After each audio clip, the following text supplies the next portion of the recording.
By what name are you known? There are some who call me Tim.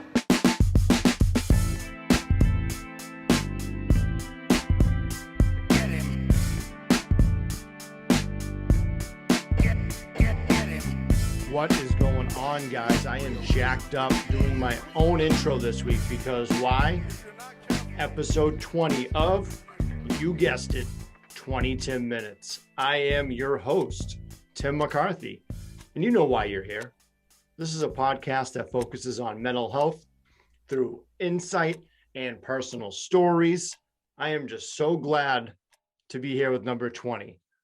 20 Tim Minutes, episode 20. What are we going to do? I don't know. Just kidding. I have plans for it this time. A lot of people were saying that I was pretty down on myself for the last episode, and they enjoyed it. So maybe I should be more depressed every week and keep you guys entertained. But I thank you for all the kind words and everyone picking me back up. It was really nice. After I got my sleep, I was great. But anyway, I want to kick off this episode. Thank you to my people at Vinyl Disorder with the stickers they made me. If you want to get one, go to my website at 20TIMinutes.com. That's 20TIMminutes.com. I got my two logos. I got my dogs. And if you're watching this on YouTube, it's tough because of the glare, but you get the gist of it. Go get them on my website, 20TIMminutes.com, Vinyl Disorder. If you need stickers made, go to their website. They got 60% off going on right now. And they're pretty good quality. I really like them, to be honest with you. They're not rinky-dink. So if you got one already, then you know how legit they are. And speaking of legit, this is the first time I'm wearing my own shirt. And I'll tell you, these things are more than legit. Everyone that's gotten one has loved the quality of it. So shout out to Hemlock Inc. for helping me out and getting some high quality shirts made. If you haven't gotten yours yet, let me know. I have a couple sizes left, but I got some new designs in the works. So hopefully you buy those.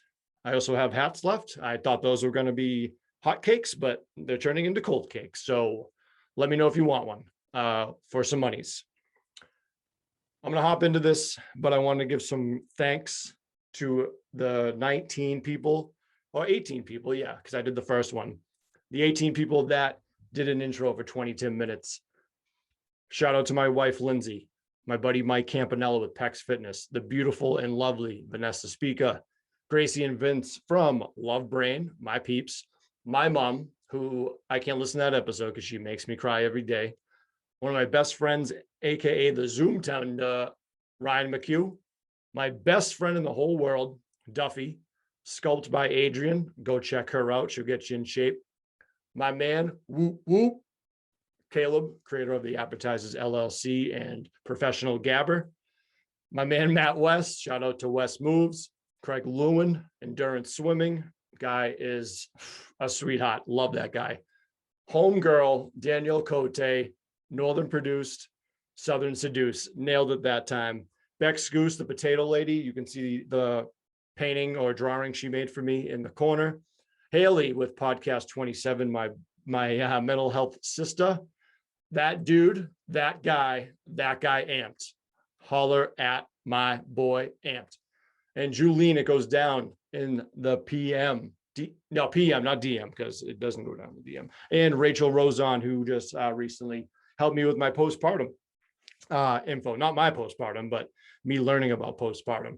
I meant to say this on the episode, and it doesn't do with anything, but there's that awkwardness I think for anybody. I'm very pro, like, if you want to breastfeed in public, go for it. I don't care. Like, well, I do care. I care for you in a positive way, but it doesn't affect me. Like, do what you want to do. But it's one of those things you do like a double take and you don't mean to because you don't see it every day. So you got to like, just do it quick. It's bad when you start gawking. Anyone that gawks at somebody, I was talking to somebody that helped me out with the postpartum as well. And I asked them about that. I was like, how awkward is it when people stare and they're like, it's the worst. But it's like when I'm in the gym and some guy doesn't have his pants on and I'm like trying not to break eye contact with him because I'm like, should I look at his dick? Okay, no, don't look at it. So it's kind of in the same ballpark. So women, if you see me glance over twice, it's like one of those things that my brain can't get adjusted to. So I apologize in advance. But anyway, so today's episode, I'm going to run through this list because I'm going to keep this for 20 minutes. My friends over at Gamers Watch Podcast, shout out to Harry. He literally sounds like the guy from Parks and Recs when he goes over to England and like plays with them. Andy plays with them. I told him when I come out there, that's what we're going to be. But shout out to Gamers Watch Podcast. Good friends of mine on the internet. Made a lot of internet friends. They're all good. So I'm going to go over 20 things that define me as a human being. They're pretty broad, but I'm going to go into them with a little bit of detail. So let's start it off. I'm going to try to do 1 minute each. I didn't put my alarm on, so fuck it. Let's see what happens. Already 5 minutes into this episode. 20 minutes, never 20 minutes. Holler at your boy. Number one, make it easy. Life. We're all born into this game. We didn't ask for it, but here we are. I had a little trouble as a kid, had seizures, almost drowned, and just surviving. I almost got hit by a car one time. I don't tell people about that, but it was real Final Destination-ish. So I feel bad for the next guy that either dodged it or died, but I am sorry, but I had to survive. I did the old take a step forward, look left and right, but I didn't look left again. And I just like sidestep back like I was doing a step back jumper.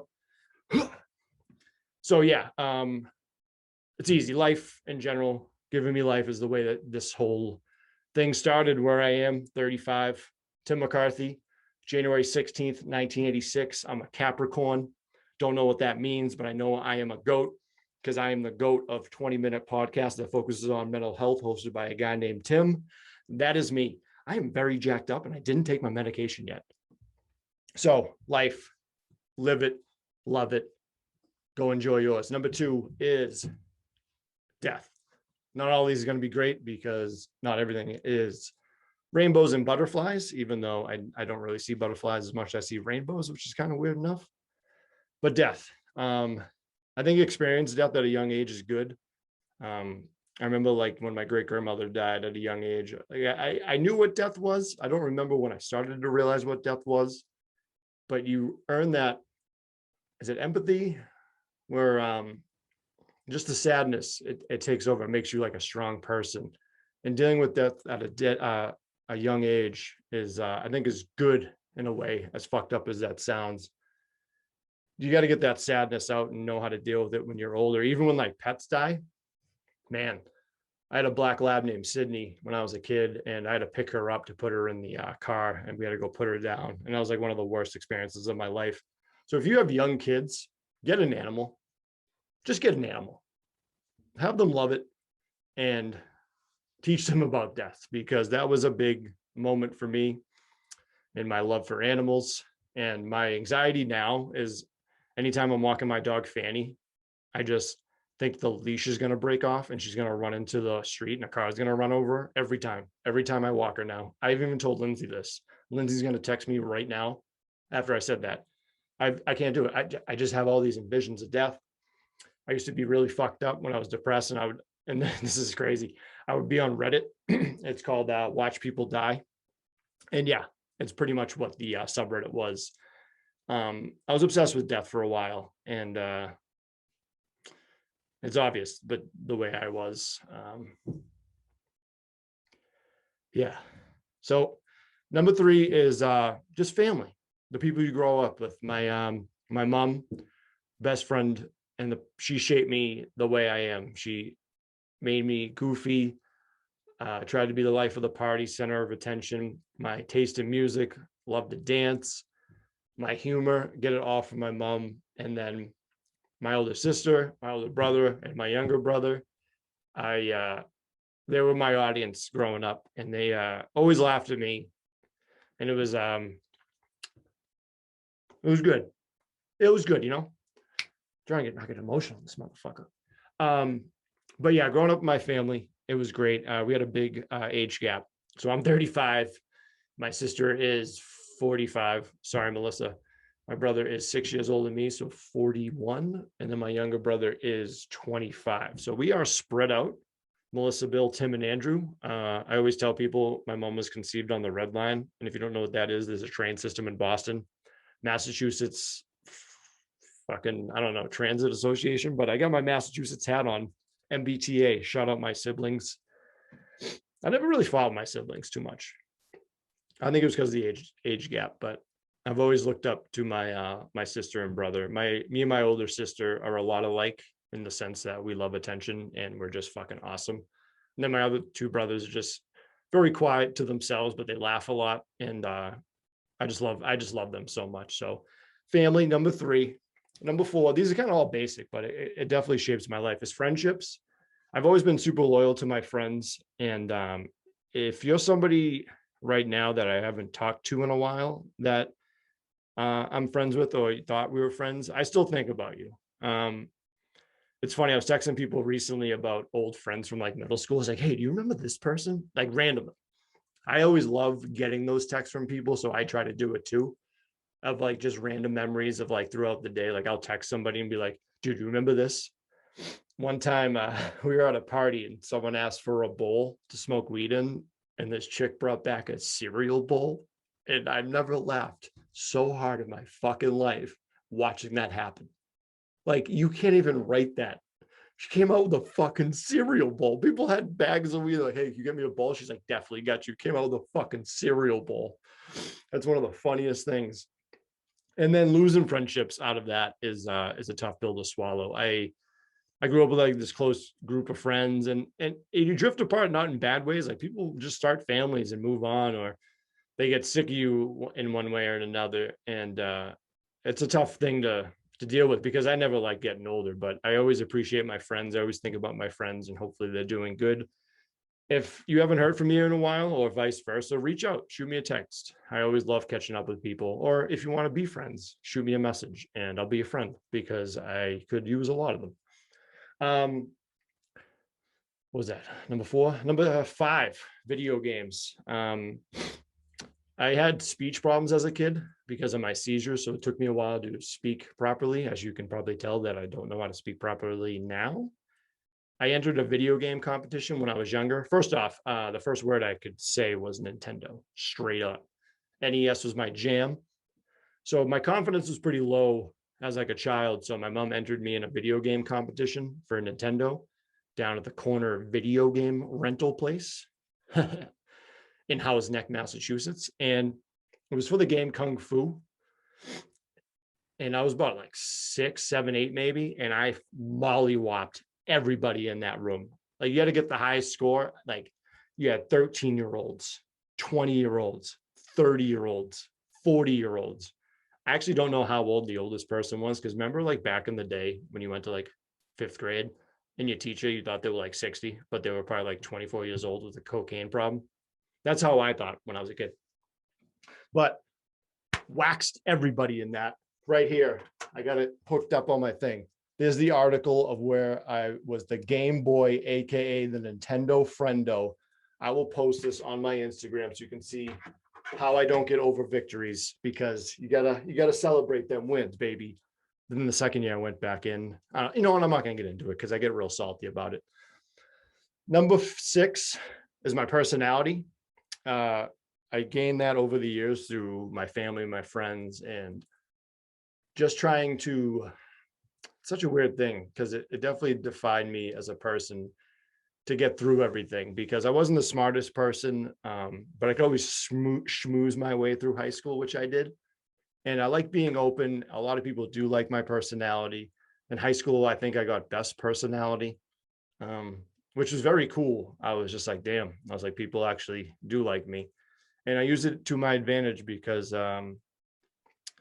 I just enjoy that type of stuff. I never like having people feel not wanted or uncomfortable, because I've been there too. So I like bringing people in, and I think a lot of people enjoy my personality. It's so weird to say those types of things about yourself, because it's like, oh, I have a great personality. Like, I don't think it's great, but I think it's enjoyable for some people by the way people act with me. Like, why is it so weird to say stuff like that? Yeah, man. If you're fucking awesome, you're awesome. Just admit it. There's probably everyone watching this is fucking awesome in their own way. Find something that is your best strong suit. Like, one of my best strong suits is my personality. What's yours? Fucking think about it, because you have one. I don't care what you think. So that kind of trans into school. I didn't do well in school at all. I just kind of just flirted with every girl I could. My in was back in the day was like, you know what, learn all the boy bands so you can have an in with them and break the ice. And that was my go-to move.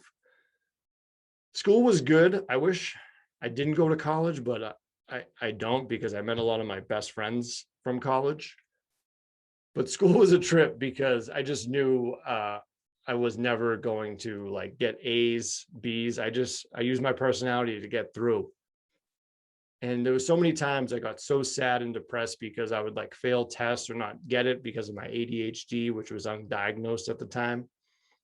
So it was a battle, but friends and my personality helped me get through it. And yeah, fuck that. Fuck school, man. School sucks, straight up. They don't teach you nothing.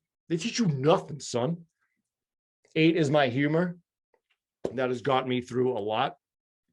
Dark times, hard times, good times.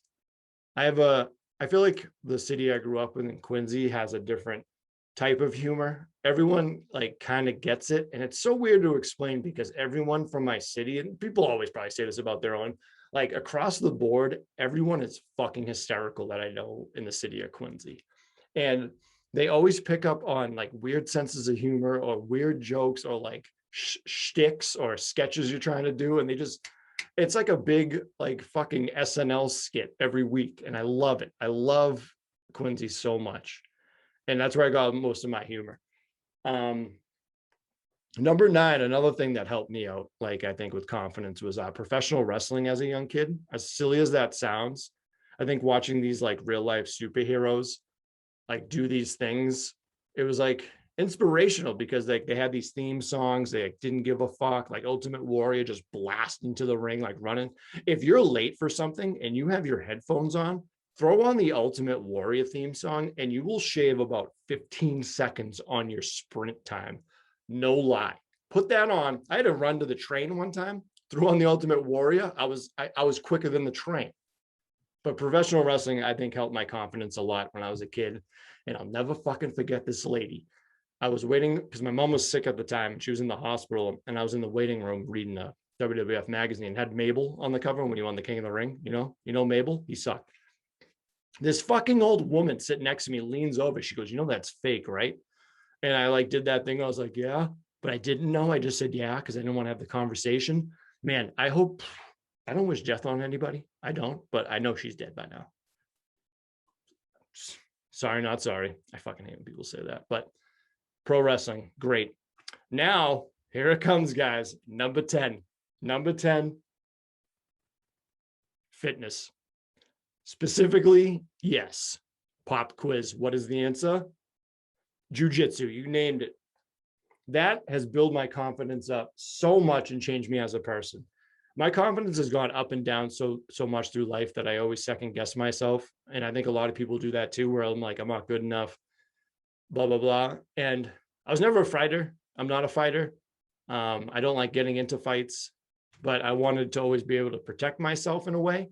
And now with jiu-jitsu, I got humbled real quick. They put me with the women and children like the first week and got absolutely dunked on by all those people. And I'm a feminist, but I didn't mind getting beat up by women. Like there's some fucking badass women out there that will fuck you up. Go to a jiu-jitsu gym and find any white belt female and she will murk you. I don't care how big you are. You're getting tapped out and put to sleep. But that's helped me out a lot. So if I was ever out and about, I would feel good about if I was attacked. And if any couple came up to me and Lindsay boxes, she'll fucking hit you with the fucking 1-2 piece. No, she won't. We would probably run away. It would probably be us that like, people would beat the shit out of us. Number 11 is holding a microphone. I think this is just confidence boosters. Karaoke was a big thing for me. Again, I love the spotlight, love making people laugh. And karaoke was like the first time I really got comfortable behind the mic, which transcended to doing stand-up. And I'm not still doing stand-up. And the reason I don't is because I feel like it's too cliquey and I just didn't like the atmosphere really, but it helped my confidence. And it was one of those things. It's like, if I never did it, I would always have to be like, well, what if? So if you have one of those moments, go do it. Who gives a fuck? Do shit that scares you. That's why I'm doing these interviews with fucking wild ass topics like postpartum. Wait till you see the interviews that I got coming up. Like not next week or not the week after, but you'll see. You will see. And I'm already sweating. So holding the mic was huge. Number 12, another dark one, is depression. Yeah, that kind of speaks for itself. You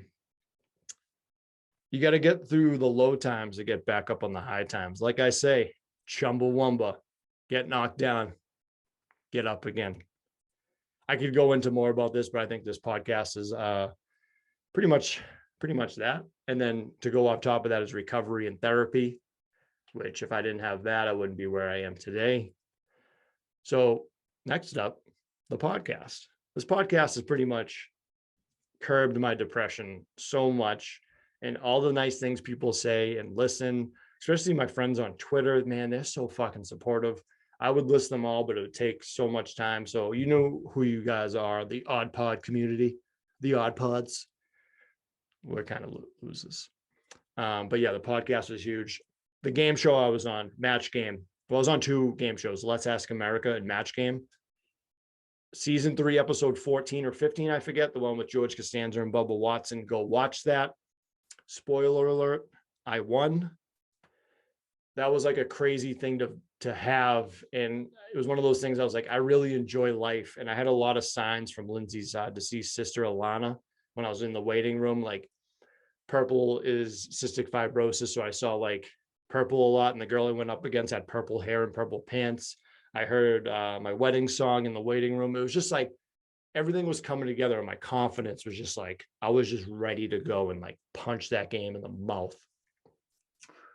Couple more. I know this is going over. I'm sorry, guys.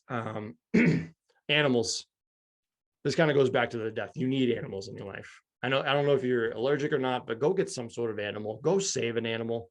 A hamster, snake, fucking gorilla. Who gives a shit? Go get an animal. Take care of it, love it.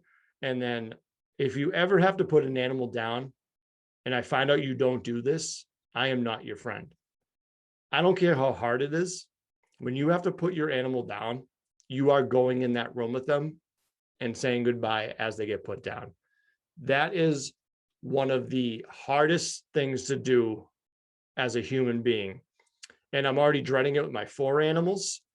And I've already made plans where I'm going to have a doctor come and euthanize them when it's time to go, so the other animal can say goodbye. That's how crazy I am with my animals. But again, if you have an animal, you better go say goodbye to them, because the last thing they need to see is you and not anything else. And I don't know why I'm so angry about that right now. So please take care of your animals when they have to say bye. Self-awareness, learning that, it was a thing I realized late in the game, but it's so good to have, because at times I would feel like I was a little bit too much for people. And it was tough to realize that. So realizing self-awareness was a unlockable feature in my life. And I know when I'm wrong now, even though like when I was depressed, everyone else was wrong. And like I was annoying a lot of people. Like I'm a lot. I am a lot. If you know me in person, you can only take me in doses. And I realize that. And sometimes the self-awareness sounds self-deprecating, or I'm like thinking too much into it, but it is good to have self-awareness. And I'm glad, because if you don't, you're fucking even more annoying. Shitty jobs. You got to have fucking shitty jobs in your life. You got to pay your dues and shitty jobs to appreciate the ones you have now. Have shitty jobs, make your kids have shitty jobs. And I feel like they'll be a lot easier growing up. Next is traveling. I love meeting people. I love seeing different places. I haven't done it in a while. Me and my wife need to do it more. We want to go to Japan so bad. I've been to like every state on the East Coast, been out to Arizona. I want to go to the West Coast more. I've been to Ireland, Scotland, Wales, and England. I've been to Antigua for my honeymoon. There's just so many places I want to go. And I love going to airports and watching people. I will go to an airport 2 hours before and just sit there and watch people. One time I had to sit at an airport for 6 hours because my college closed down and I had nowhere to go because I was in North Carolina. So I sat at an airport for like 6 hours, which was fucking crazy. And I didn't get mad about it. And that was before like smartphones. I had a flip phone that played like 30-second intervals of ringback tones. Hate it or love it. 50 Cent in the Game. played like every 30 seconds. My last one, and she's probably sitting here steaming right now, absolutely steaming, and that's why I waited for the end. Love and Marriage, fucking Al Bundy, the best show. No, I'm just kidding. My wife, Lindsay, met her 11 years ago, I think. Fuck, we got married in May 9th, shit, 2015. Shit, man. I don't even know what to say anymore that hasn't been said about Lindsay. She's never given up on me, and it fucking damn. I thought I was gonna get through this without fucking crying. Told you you're gonna get your boy crying on one of these episodes, but I just love Lindsay so much, and I know you're listening.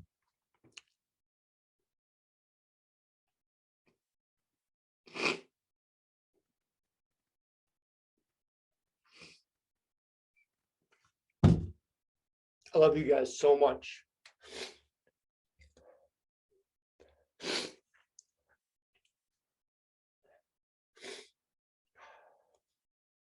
Fuck. Just a shit to deal with. It's fucking bullshit. Fucking sitting here crying on a fucking podcast. But either way, Lindsay, probably should have been number one on that list, but I wanted to save her for last, just to terrorize her like I always do. So I didn't think of any movie or fucking music suggestions. So I love you guys so much. And I know I say it every week, and I truly appreciate it. I appreciate it every week when someone says something nice. I have so much cool stuff planned. But thank you guys so much for checking out. Sorry this ran over a little bit. But yeah, go have yourself a fucking week like I always do. Where the party at? Tell me where it is, because I keep asking people every week where the party at, and no one tells me. I'm just kidding, because it's right here. Have a good one, guys.